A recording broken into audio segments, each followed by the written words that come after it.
Les vamos a pedir que se pongan de pie para comenzar nuestro servicio de esta mañana.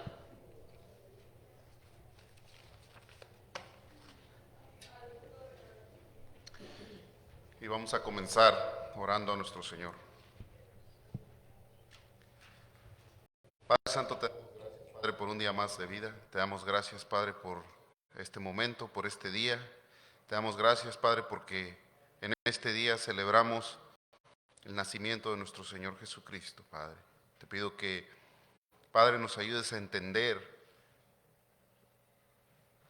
ese sacrificio, Padre, que nuestro Señor hizo en la cruz, Padre, para que podamos entender la importancia del nacimiento de nuestro Señor, para que podamos entender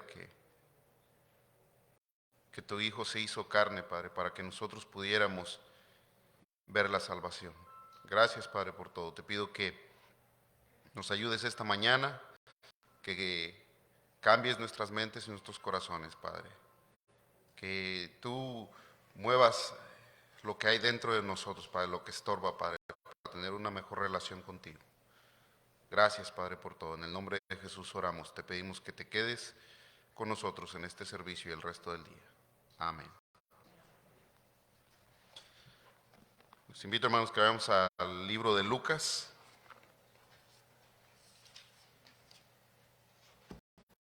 Vamos a leer el capítulo 1, versículo del 26 al 38.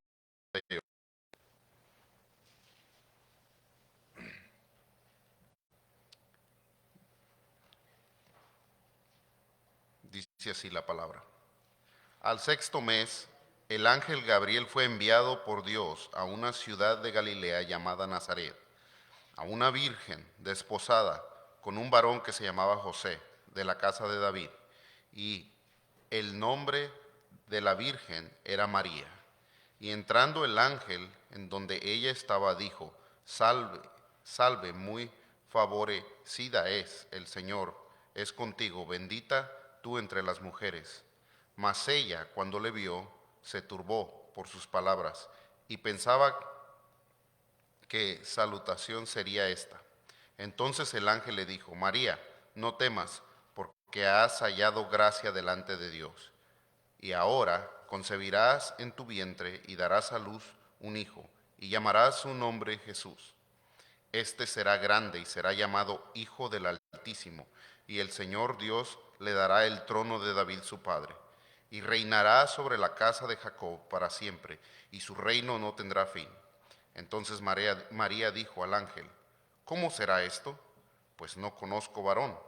Respondiendo el ángel le dijo: El Espíritu Santo vendrá sobre ti, y el poder del Altísimo te cubrirá con su sombra, por lo cual también el santo ser que nacerá será llamado Hijo de Dios.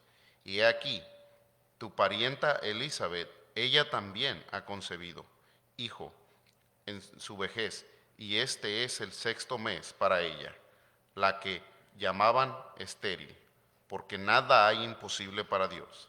Entonces María dijo: He aquí la sierva del Señor, hágase conmigo conforme a tu palabra.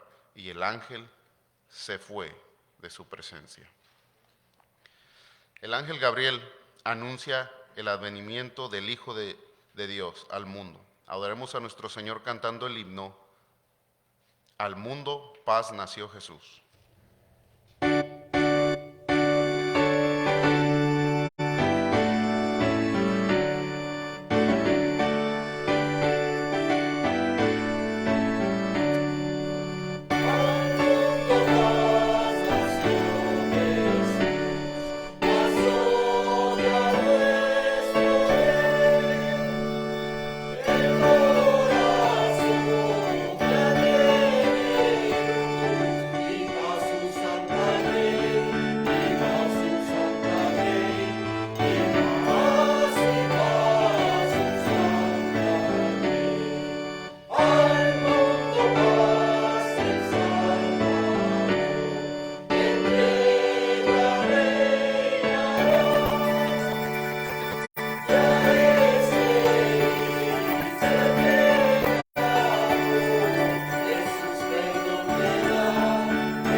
en sus Biblias, hermanos, en Lucas capítulo 2, versículo del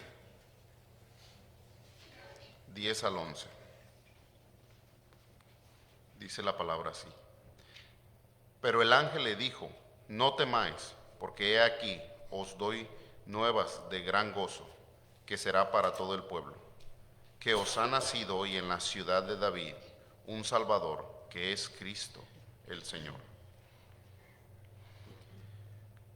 Un ángel proclama las buenas nuevas del nacimiento del Salvador. Adoremos a nuestro Señor Jesucristo cantando el himno: se oyó un son en alta esfera.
Hermanos, en el Evangelio de Lucas capítulo 2 vamos a leer ahora los versículos 13 y 14.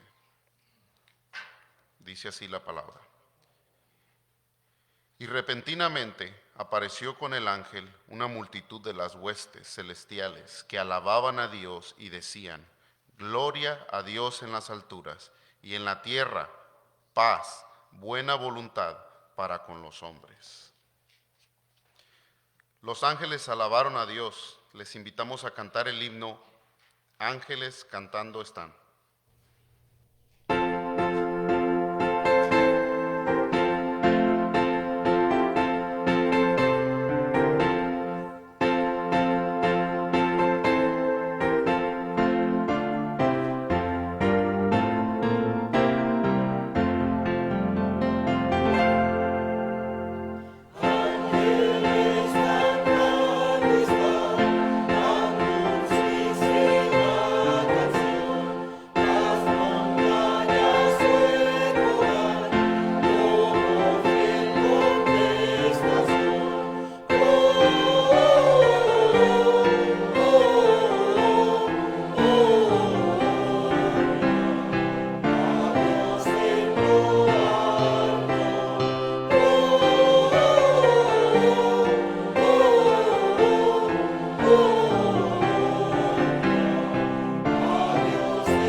Queremos darles la más cordial bienvenida a todos los que están aquí. Si tenemos alguna visita, le damos la más cordial bienvenida a nombre de la Iglesia Bíblica de Cypress. Una de las cosas que van a notar es que buscamos exaltar a Dios en todo lo que hacemos y predicar el Evangelio de Jesucristo. Le damos la más cordial bienvenida y esperamos que consideren esta iglesia para hacerla su hogar espiritual, hermanos. La próxima semana no hay nada, todo está cancelado. Hasta enero comienzan todos los estudios. Entonces, todo está cancelado, la oración, las células, todo. Pasen los hermanos, ¿los sugieres?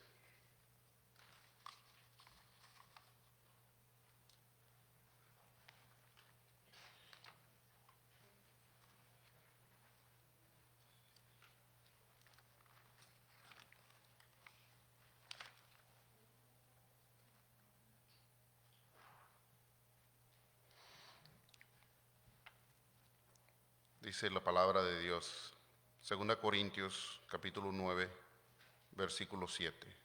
Dice, cada uno dé como propuso en su corazón, no con tristeza ni por necesidad, porque Dios ama al dador alegre. Vamos a orar. Padre Santo, te damos gracias, Padre, una vez más. Te pedimos que prepares nuestros corazones, Padre, para ofrendar. Te pedimos, Padre, que Padre, tú sigas proveyendo para nosotros. Y Padre, te damos gracias, Padre, porque has proveído, Padre, en gran abundancia para todos, Padre. Te damos gracias, Padre, porque sabemos y entendemos que todo lo que tenemos viene de ti, Padre. Empezando de nuestra vida, nuestra salud, todo es sostenido por ti, Padre. Entendemos que el trabajo que tenemos, Padre, es dado por ti y es sostenido por ti también, Padre.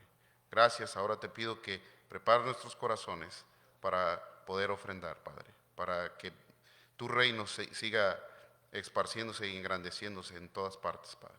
Gracias. En el nombre de Jesús oramos. Amén.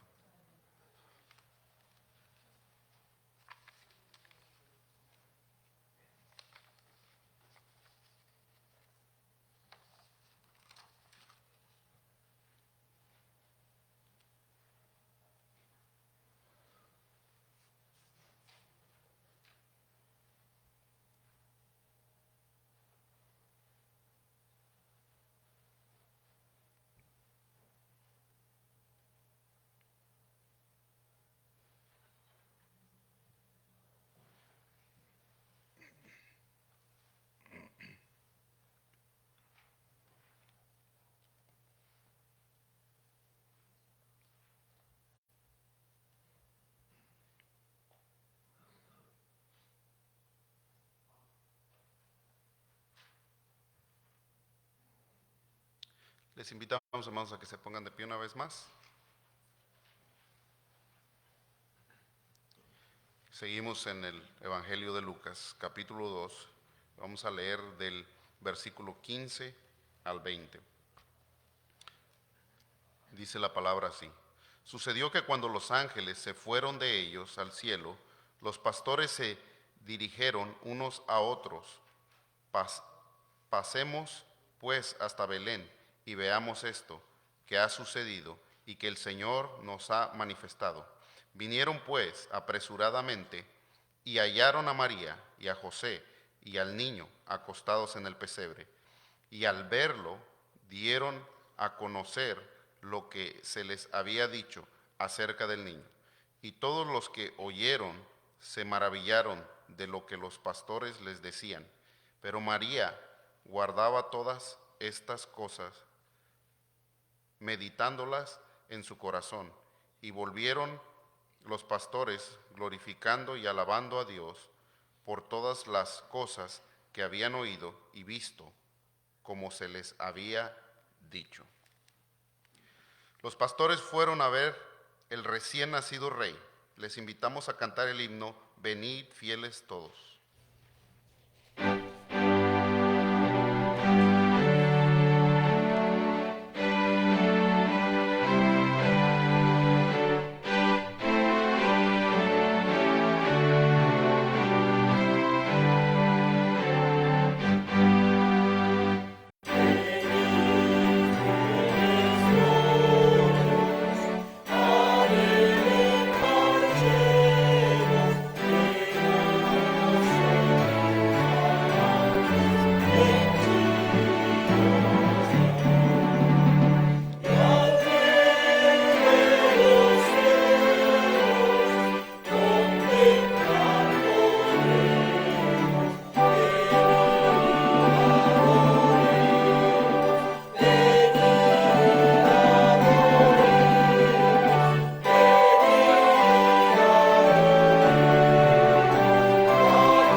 Muy buenos días a todos, amados. Dios les bendiga. Les invito a que por favor abran sus Biblias en el Evangelio de Juan, capítulo 1, verso 14. Juan 1:14. Abre tu Biblia, por favor.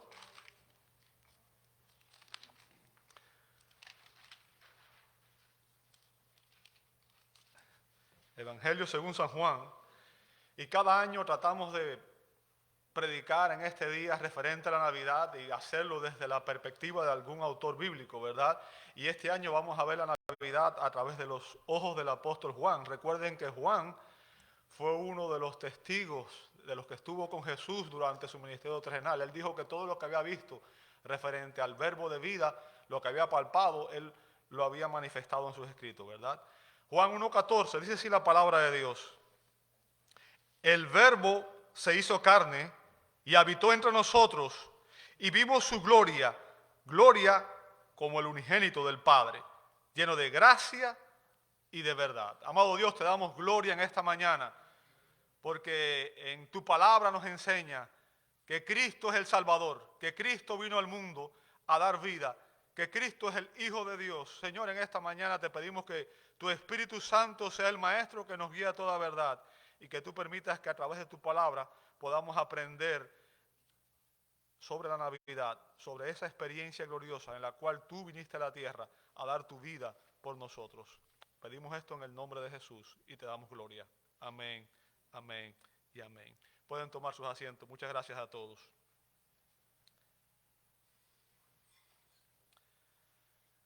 Si alguien apareciera y dijera ser el Hijo de Dios, seguramente todos le pediríamos pruebas, ¿verdad? Si alguien viniera y dijera, yo soy el Hijo de Dios, todos nosotros pediríamos pruebas. ¿Qué pruebas puedes presentarnos de que realmente eres quien dices ser? ¿Cómo podemos estar seguros de que no eres un charlatán o un loco, verdad? Alguien que no podemos confiar. Bueno, anticipándose a esas preguntas, el apóstol Juan, que como dije fue uno de los testigos oculares, fue uno de los que estuvo con Jesús, escribió este evangelio. Y él, en su evangelio, declara el propósito por el cual él lo escribió. Fíjense, si usted ve en Juan capítulo 20, verso 31, Juan dice que él escribió este evangelio para que creyéramos que Jesús es el Cristo. Y después dice, ¿qué cosa? El Hijo de Dios. Y esa es una importante expresión. El Cristo, el ungido, el Mesías. Y después dice que es el Hijo de Dios. O sea, el Evangelio de Juan nos narra el nacimiento del Hijo de Dios en este versículo de Juan capítulo 1, verso 14. La Navidad es sin lugar a dudas la más grande y popular de todas las celebraciones cristianas. A lo largo y ancho del mundo se celebra la Navidad. Lamentablemente, no todas las personas que están celebrando realmente están celebrando la Navidad, no tienen el verdadero propósito, el verdadero motivo de la celebración. Navidad es la celebración del nacimiento del Hijo de Dios. Esa es, en resumen, la esencia de la Navidad. El Hijo de Dios se hizo carne, asumió una naturaleza humana para venir a salvar a los pecadores. Ahora, Juan no describe en su evangelio los detalles emocionantes de la historia del nacimiento de Jesucristo, ¿verdad? Usted puede ver todos esos detalles, por ejemplo, en el evangelio de Mateo y en el evangelio de Lucas. Ahí se narra todos esos acontecimientos específicos, todos los detalles. Sin embargo, Juan no narra todos esos detalles, ¿ok? Sin embargo, Juan capítulo 1, verso 14, es un resumen teológico referente a la Navidad. Un resumen que tiene una enseñanza increíble, trascendental para cada uno de nosotros. En este verso, en Juan capítulo 1, verso 14, el apóstol Juan nos da tres enseñanzas referente al nacimiento del Hijo de Dios. Tres enseñanzas referente al nacimiento del Hijo de Dios. ¿Cuáles son las enseñanzas? Vamos a ver que en este verso Juan nos enseña su encarnación, su estancia y su esencia. Vamos a ver en primer lugar la encarnación del Hijo de Dios, la encarnación del Hijo de Dios. Fíjense que Juan 1.14 comienza diciendo, y el verbo, ¿lo ve ahí? Y el verbo, y cuando usted lee eso, la primera pregunta que debe hacerse, ¿cuál es? ¿Qué es el verbo? ¿O quién es el verbo? ¿Cierto? Debemos preguntarnos inmediatamente, ¿a qué se refiere Juan cuando dice el verbo? Bien, lo bueno es que no tenemos que adivinar. No tenemos que adivinar, ¿verdad? Juan mismo nos da la respuesta a esa pregunta. ¿Quién es el verbo? Juan 1.1. En Juan 1.1 se nos dice quién es el verbo. Dice Juan en Juan 1.1, en el principio existía o era el verbo, y el término verbo, logos, puede traducirse verbo o palabra, ¿ok? Se puede traducir de las dos maneras. Y el verbo estaba o existía con Dios, y el verbo era Dios. Fíjense, Juan nos enseña que a diferencia de todo ser humano, a diferencia de usted, de mí y de todo ser humano que ha nacido, e incluso de Adán que fue creado, todos nosotros tuvimos un principio. Todos tuvimos un principio. Bien. Sin embargo, lo que Juan nos está enseñando en ese versículo, Juan 1.1, es que el Hijo de Dios es eterno. Ha existido por siempre. No tuvo un principio como nosotros. Bien. Y lo primero que vemos ahí en ese verso, y voy a dar tres enseñanzas de Juan 1.1 primero antes de seguir con Juan 1.14. Lo primero que vamos a ver ahí, amado hermano, es su eternidad, la eternidad del Hijo de Dios. ¿Ok? En ese verso encontramos tres importantes enseñanzas referente al Hijo de Dios, referente a la persona de Jesucristo, ¿verdad? Juan nos describe en primer lugar su preexistencia, nos dice que Él existía eternamente, nos enseña su personalidad y nos enseña su paridad con Dios. Vamos a ver su preexistencia. Como dije, la historia de nuestro Señor Jesucristo, dice Juan, no empezó cuando el niño nació en Belén de Judea. La historia de Jesucristo no empezó en Navidad con el nacimiento, ¿verdad? Juan nos dice que en el principio existía o era el verbo o la palabra. Y ahí lo primero que debemos preguntarnos es el principio de qué. Nuevamente, ¿verdad? En el principio de qué. ¿A qué se refiere Juan cuando habla del principio? Bueno, obviamente la respuesta es Génesis 1.1. ¿Recuerdan cómo comienza diciendo Génesis 1.1? En el principio creó Dios los cielos y la tierra. O sea, fíjense, antes de eso solamente existía Dios. Dios ha existido eternamente. Él no tiene principio ni fin. Él es eterno. Él es autoexistente. ¿Bien? Y Juan nos dice que el Verbo o Cristo o el Hijo de Dios ha existido eternamente con el Padre. Y existía antes incluso de la creación. De hecho, Juan 1.3 nos dice que todas las cosas que existen fueron creadas por Él. Y recuerde, el único ser que tiene la capacidad para crear es Dios mismo. Ningún ángel puede crear, ningún hombre puede crear, Lucifer, Satanás no puede crear. El único ser que tiene poder creativo, creador, es Dios. ¿Ok? Así que lo que Juan nos está diciendo hoy es que Cristo ha existido eternamente. Y que cuando Dios creó el universo, dice Juan, Jesucristo ya existía. La segunda persona de la Trinidad, el Hijo de Dios, ya existía. Él no es un ser creado, sino que existió desde toda la eternidad. Ha existido eternamente. Y es por eso que Jesús pudo decir después, en su oración sacerdotal, en Juan 17.5, Jesús dijo, y ahora glorifícame tú, Padre, junto a ti, con la gloria que tenía contigo antes de que el mundo existiera. ¿Qué significa? El Hijo de Dios existía con el Padre desde antes de que el mundo existiera. Él es eterno. Él es preexistente. Él no tiene principio como lo tenemos tú y yo, que tuvimos un principio, un día en que empezamos a existir. Él no, Él ha existido eternamente. Ahora recordemos que una enseñanza fundamental para el cristianismo es la enseñanza de la Trinidad. Dios ha existido eternamente en tres personas. Dios es absoluta y eternamente una esencia, o sea, Dios es uno. Recuerden eso de Deuteronomio capítulo 6, verso 4. Escucha Israel, Jehová nuestro Dios, Jehová uno es. Y Jesús repitió esto en el Nuevo Testamento, ¿verdad? Existe una sola esencia divina, un solo ser divino. Pero en esa esencia divina subsisten tres personas coiguales y coeternas: el Padre, el Hijo y el Espíritu Santo. Un Dios, tres personas. No tres dioses, un Dios, tres personas.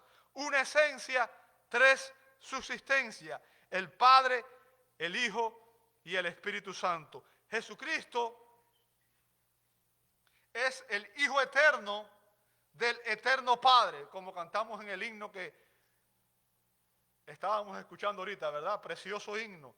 Dice que Él es el Hijo eterno del eterno Padre. Y eso también es algo que ha venido enseñando la iglesia a lo largo de la historia. Por ejemplo, en el credo niceno,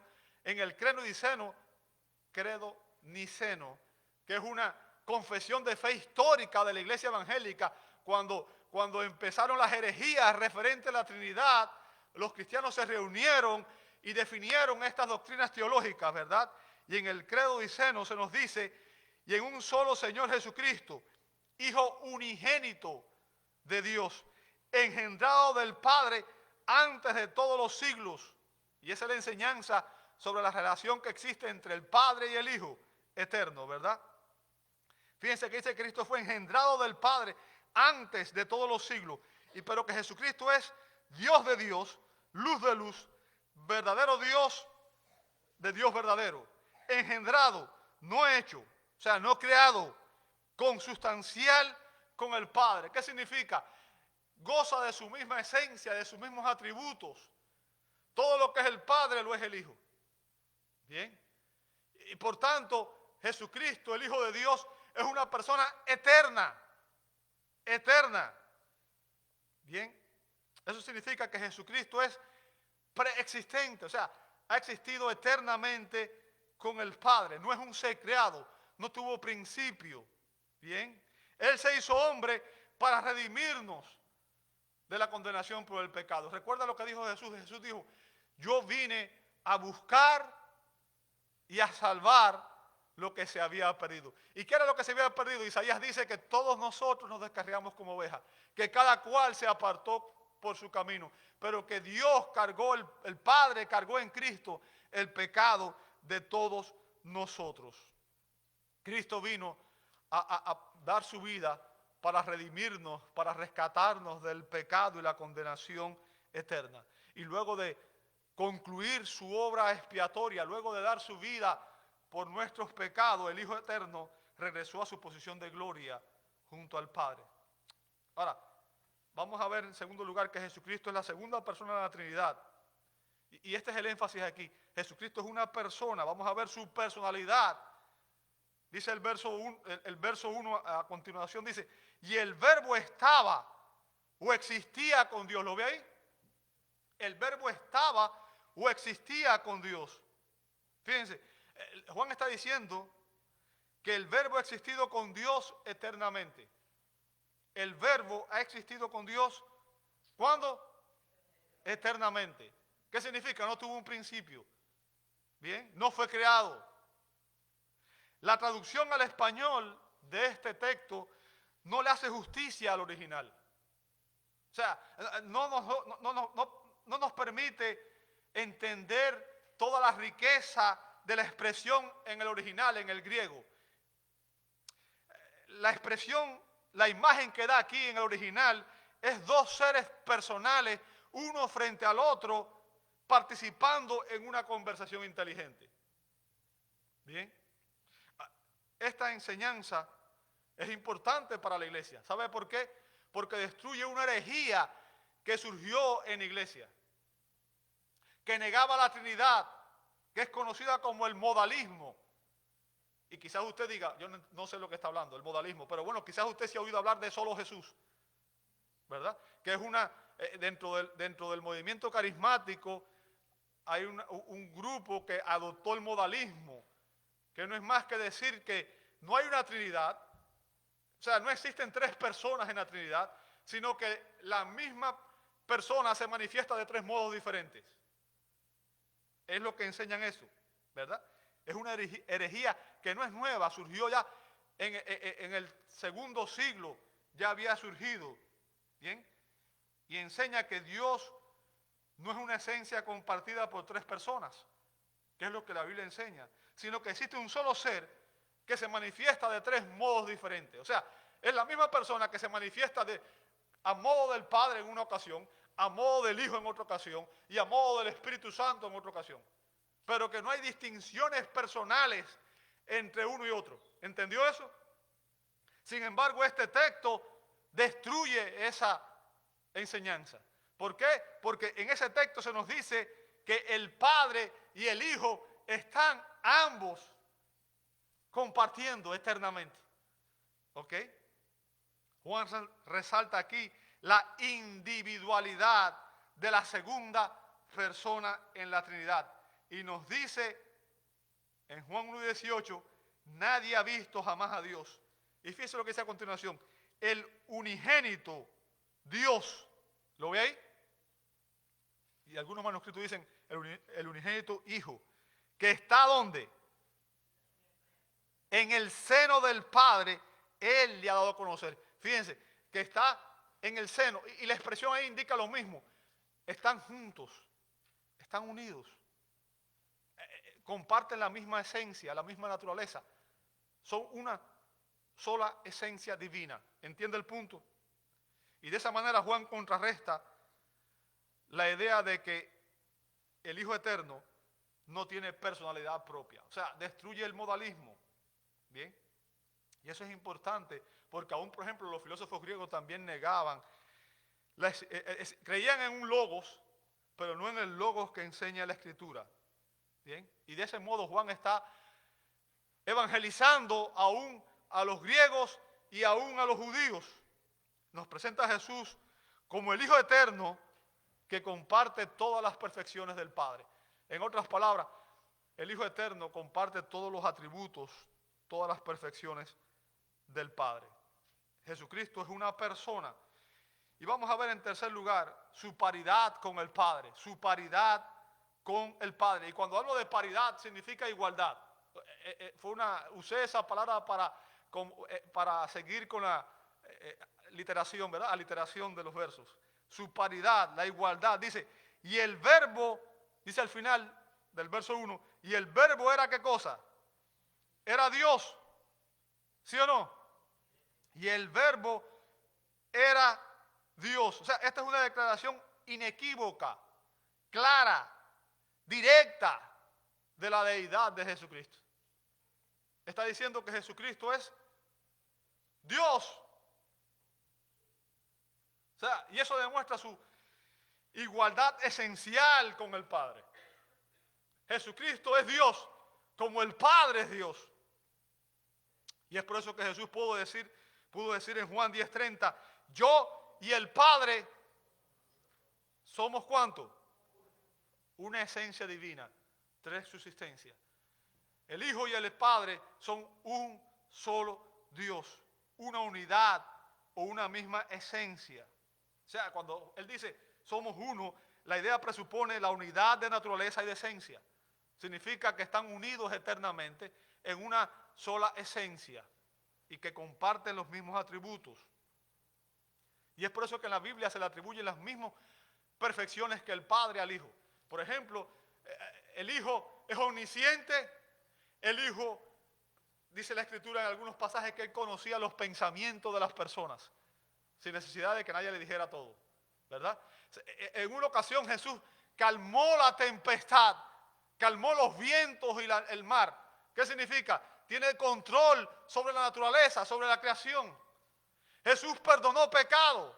¿Y quién es el único que puede perdonar el pecado? Dios. En otras palabras, la Biblia constantemente le atribuye esas cualidades que son divinas, que solo Dios tiene, se le atribuyen al Hijo en los evangelios. ¿Ok? Es así que desde un principio Juan nos presenta a Cristo como Dios. Nos presenta a ese niño que nació en Belén como Dios encarnado, como Dios humanado. ¿Ok? No cabe duda de su eternidad. Como Hijo eterno, Cristo ha existido eternamente. Y Él es una persona distinta al Padre. Él y el Padre subsisten eternamente en la esencia divina. Y obviamente no hay ninguna duda para nosotros en cuanto a su divinidad. Y estas enseñanzas, amados hermanos, son verdades fundamentales básicas del cristianismo. Una persona que no crea esto no entiende el Evangelio. Y déjenme decirle, una persona que niega la Trinidad no es salva, porque no hay salvación sin Cristo. Negar la Trinidad es negar la salvación. Por tanto, esas personas que niegan que Cristo es el Hijo eterno del eterno Padre, están negando la esencia del Evangelio, están negando las verdades esenciales de la fe cristiana. Bien, el cristianismo se centra en la persona, el carácter, la obra, el sufrimiento vicario y sustitutorio, los oficios y la gloria de Jesucristo. Jesucristo, el Hijo de Dios, vino a la tierra a salvar a los pecadores, entre los cuales estábamos tú y yo. Y es por eso que nosotros tenemos que entender muy bien quién es Jesús. Fíjense si esa pregunta es importante, que Jesús mismo se la hizo a los discípulos. Si usted ve conmigo en Mateo 16, versos 13 al 16, Jesús le hizo una pregunta a los discípulos, le dijo, ¿quién dicen los hombres que es el Hijo del Hombre? Y ellos dijeron, uno Juan el Bautista y otros Elías, pero otros Jeremías o uno de los profetas. ¿Sabe? Y si hacemos la pregunta en el mundo, ¿quién es Jesús? Muchos van a decir, Jesús era un maestro. Jesús era un profeta. Jesús era un revolucionario, dicen algunos blasfemos. Y de hecho, no voy a decir lo otro porque hay niños aquí, pero han dicho barbaridades sobre Jesús. Bien. Ninguna de esa gente reconoce a Jesús como el Hijo de Dios. Y si usted ve a continuación, en el verso 15, y Él les dijo, y ustedes, a los discípulos, y vosotros, ¿quién decís que soy yo? Y vea la respuesta de Simón Pedro. Simón Pedro dijo, tú eres, ¿qué cosa? El Cristo. ¿Sabe? El término Cristo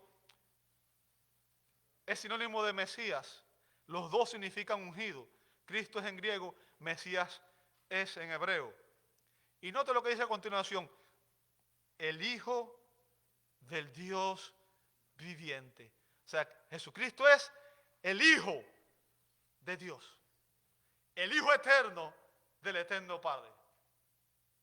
¿Entiende eso? Y mi pregunta es, ¿quién es Jesús para ti? Y déjame decirte, esa es la pregunta más importante que todo ser humano debe hacerse, porque el destino eterno de todo ser humano depende de quién es Jesús para ti. En Juan capítulo 3, verso 16 al 18 dice la escritura que Dios de tal manera amó Dios al mundo que ha dado a su Hijo unigénito para que todo aquel que en él cree no se pierda, mas tenga vida eterna. Porque no envió Dios a su Hijo al mundo para condenar al mundo, sino para que el mundo fuera salvo por él. El que en él cree no es condenado, pero el que no cree ya ha sido condenado porque ha negado la gracia de Dios en Cristo. Navidad es la buena nueva de que Dios envió un Salvador a la tierra. El Hijo de Dios vino a salvarnos.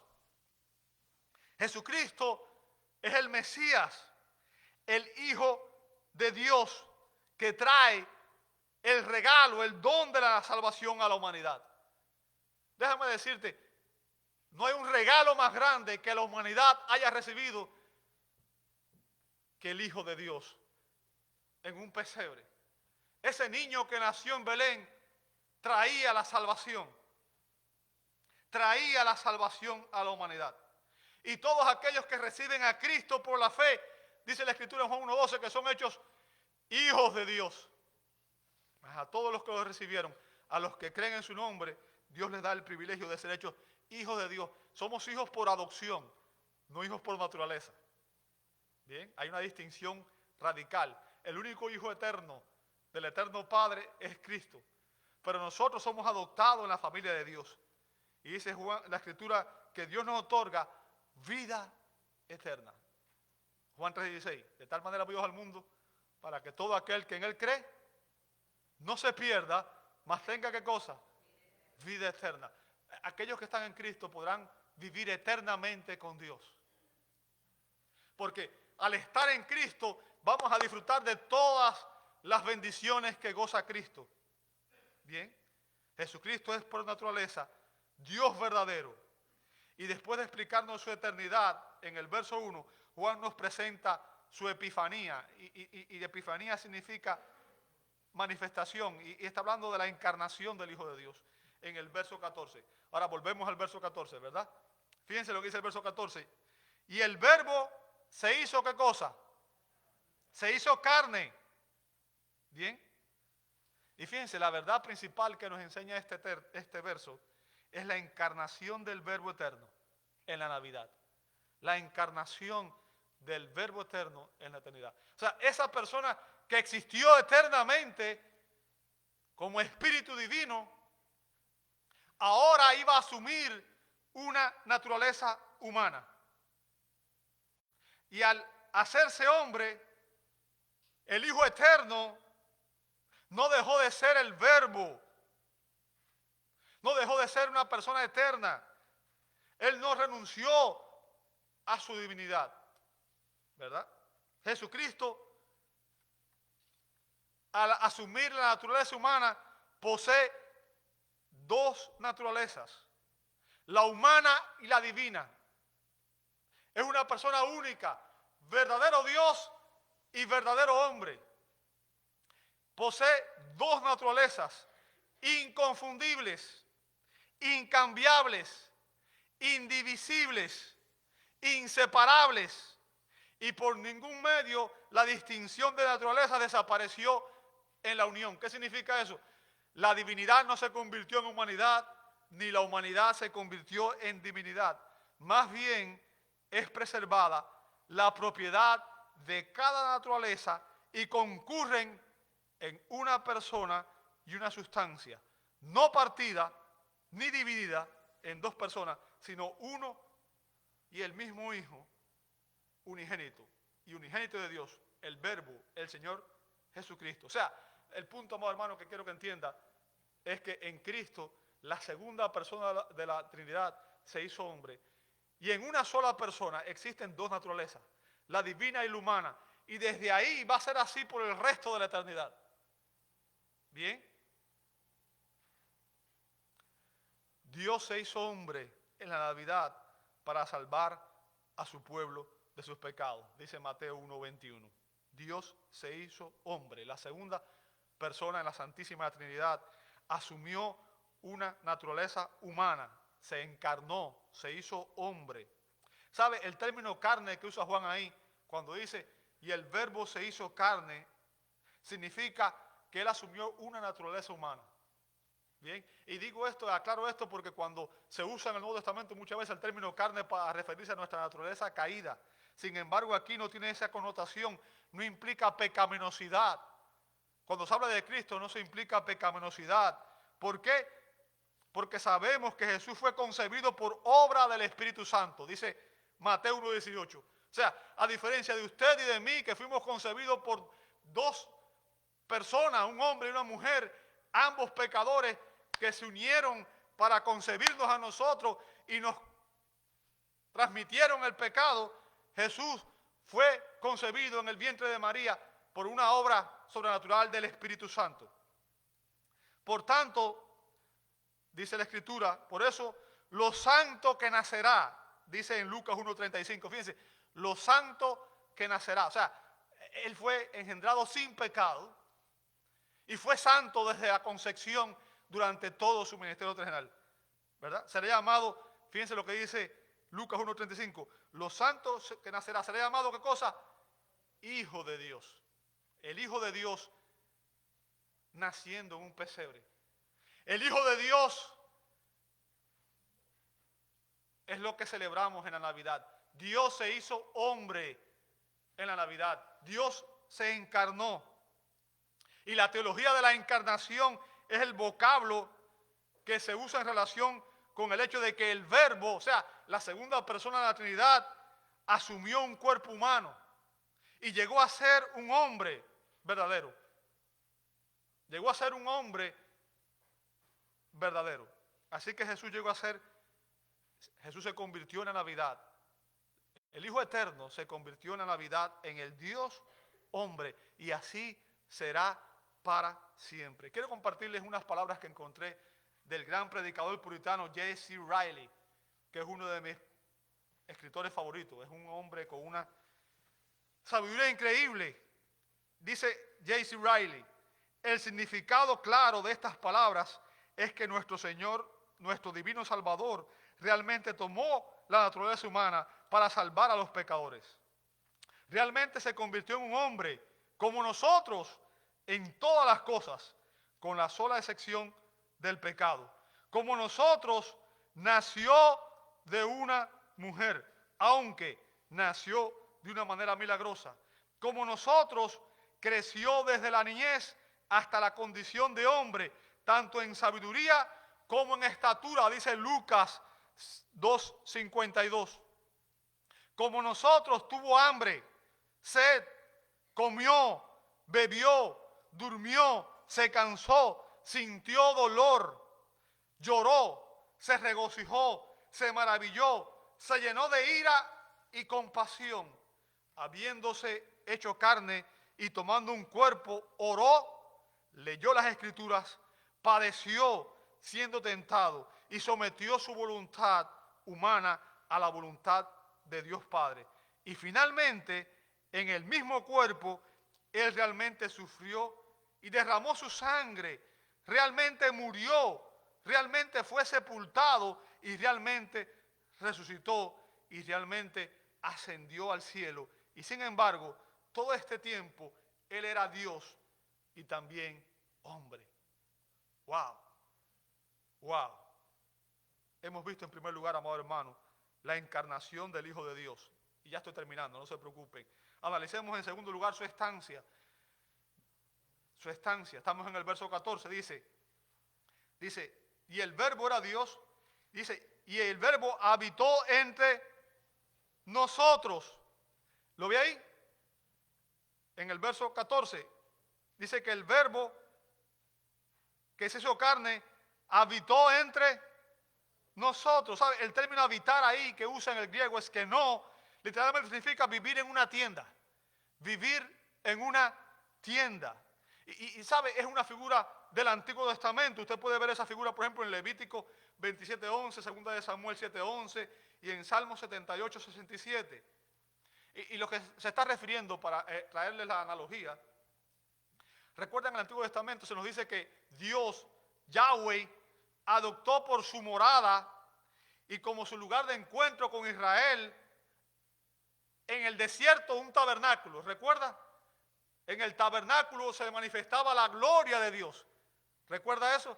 Y ese era el lugar de encuentro entre Dios e Israel. Y después, cuando Israel conquistó la tierra prometida, el templo, se edificó un templo en el cual la gloria de Dios se manifestaba y era el lugar de encuentro entre Israel, el pueblo de Dios, y Dios.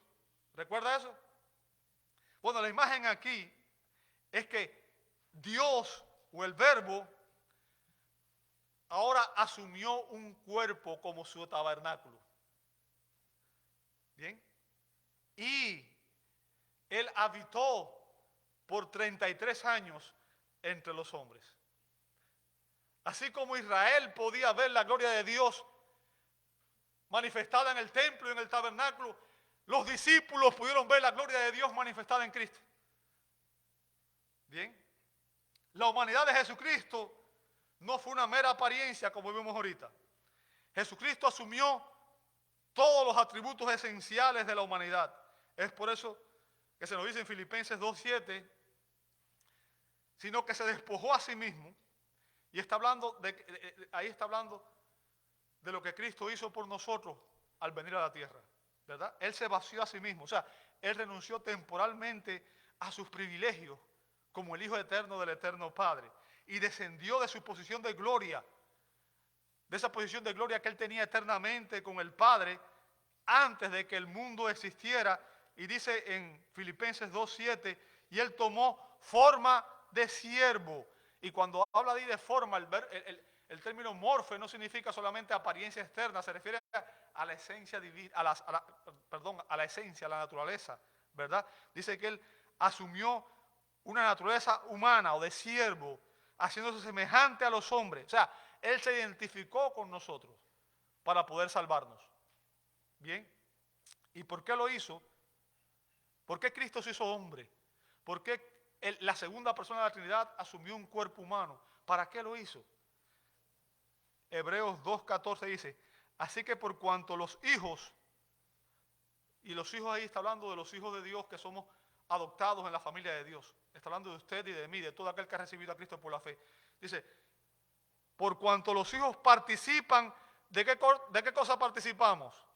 De carne y sangre. Bien, o sea, usted y yo somos carne y sangre, somos un alma y tenemos un cuerpo físico, ¿verdad? O sea, y el término ahí griego para participan significa compañerismo, comunión, sociedad.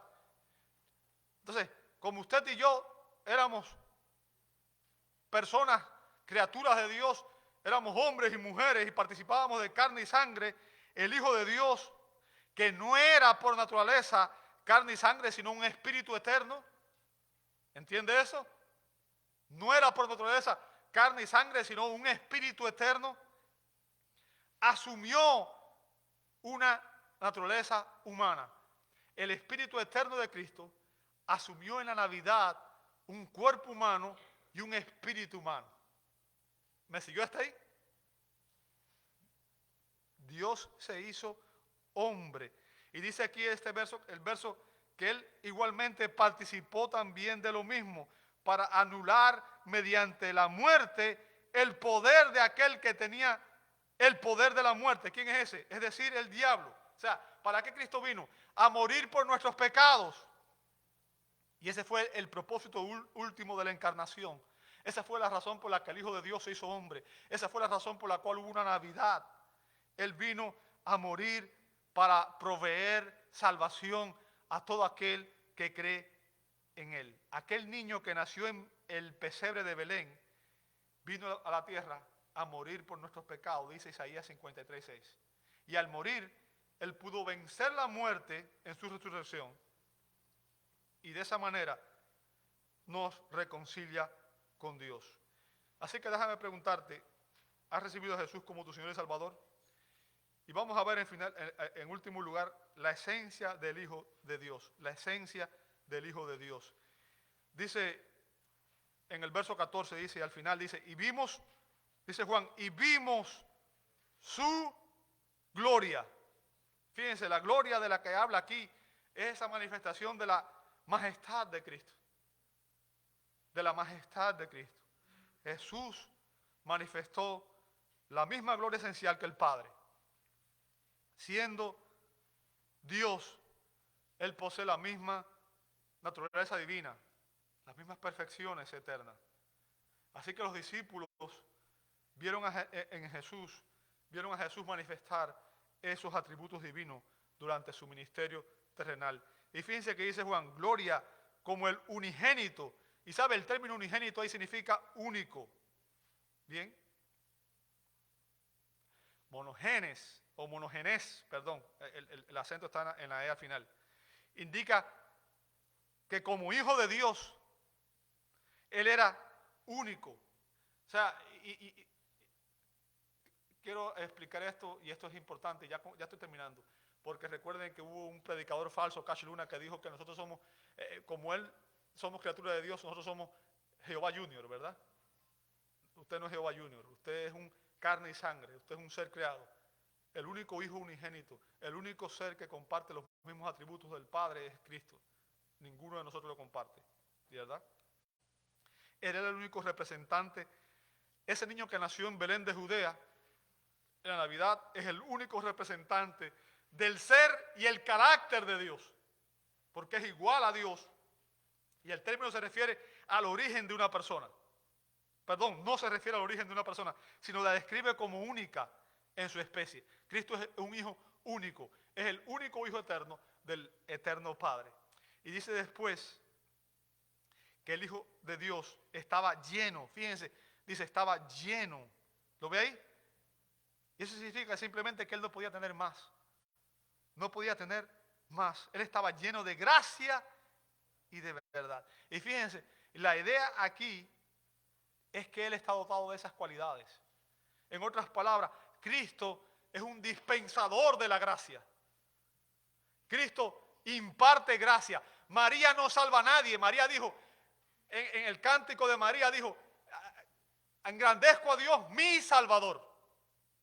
Ella necesitaba salvación y esa salvación estaba en Cristo. Aún ella tuvo que reconocer que Cristo era el Mesías Salvador. Porque Cristo imparte gracia. Ninguna otra persona puede hacerlo. Solo Cristo, el Padre y el Espíritu Santo. ¿Bien? Cristo es dispensador de la gracia. Y Cristo es la verdad absoluta encarnada. Por eso él pudo decir en Juan 14:6, yo soy el camino, la verdad y la vida. Él es la verdad absoluta encarnada. Bien, hace 2000 años, en un establo de Belén, nació el Hijo de Dios. Ese niño que nació en el establo de Belén, la Escritura nos dice que era Emmanuel, que traducido es Dios con nosotros, dice Mateo 1:23. El ángel que anunció el nacimiento a María le dijo que tenían que ponerle por nombre Jesús. Y describe su obra. ¿Por qué? Porque Él salvará a su pueblo de sus pecados, dice Mateo 1:21. Amados, ese es el verdadero motivo de la celebración de la Navidad. Navidad es la celebración del nacimiento del Hijo de Dios. Dios se hizo hombre para venir a salvarnos del pecado y de la muerte. Te invito a orar. Amado Dios, te damos gracias. Gracias porque hoy podemos celebrar el hecho de que Dios se hizo hombre en la Navidad. Dios asumió una naturaleza humana en Cristo para venir a rescatarnos del pecado y la muerte. Gracias, Dios, porque ese es el regalo más valioso, el único regalo que tiene implicaciones eternas. Señor, todos los regalos que recibimos en algún momento perecerán, pero el regalo, el don eterno que Dios nos da, que el Padre nos dio, fue enviar a su Hijo a morir por nuestros pecados para que nosotros pudiéramos recibir a través de Él salvación eterna. Señor, ayúdanos a entender esta gran verdad. Señor, si hay alguna persona que no ha recibido a Cristo como su Salvador, como el regalo de la salvación que Dios nos ofrece, que hoy sea el día de salvación, que tu Espíritu Santo traiga convicción de pecado para que entienda que es un pecador y que necesita arrepentirse de sus pecados y recibir a Cristo por la fe para poder alcanzar la salvación eterna. Obra, Señor, en su vida y trae esta convicción. Y gracias, Dios, porque tú nos diste este maravilloso, este precioso regalo, un regalo único. Navidad es Dios haciéndose hombre en Cristo. El Hijo de Dios nació en Belén. Amén y amén.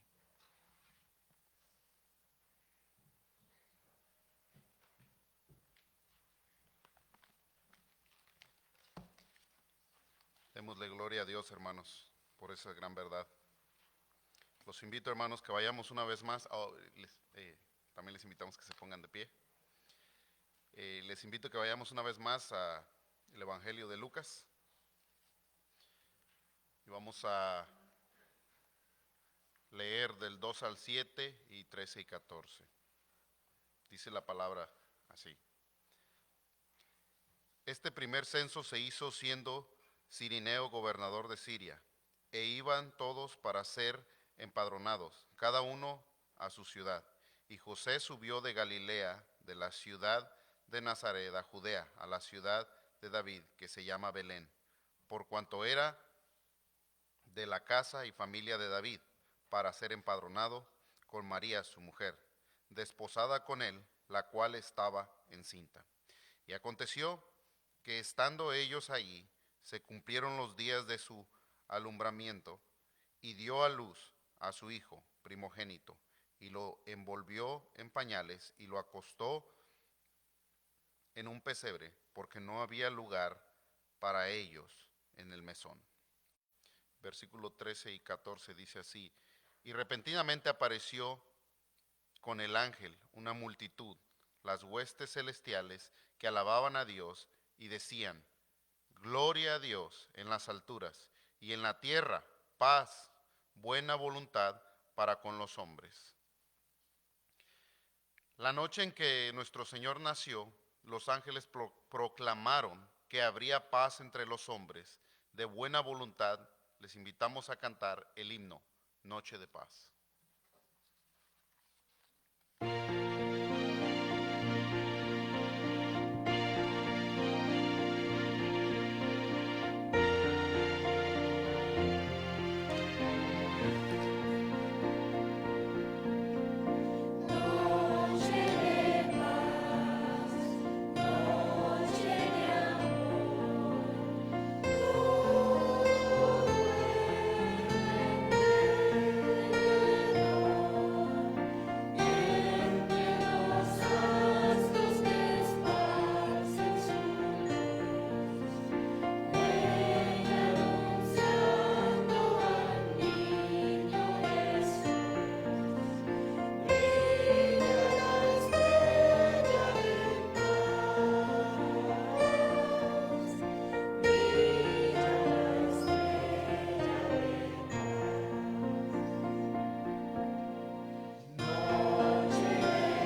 Los invito a orar una vez más, hermanos, para despedirnos. Muchas gracias a todos. Déjenme orar con ustedes.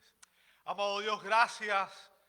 Gracias porque hoy podemos celebrar la Navidad. Gracias por Cristo.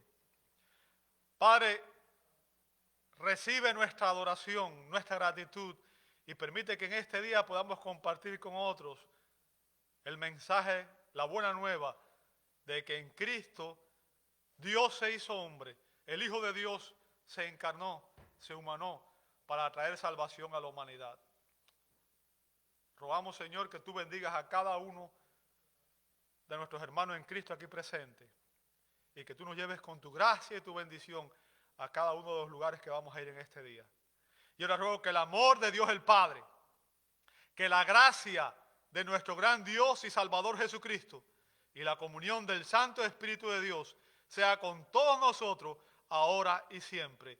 Amén, amén y amén. Dios les bendiga a todos, tengan una feliz semana. Gracias. Bendiciones.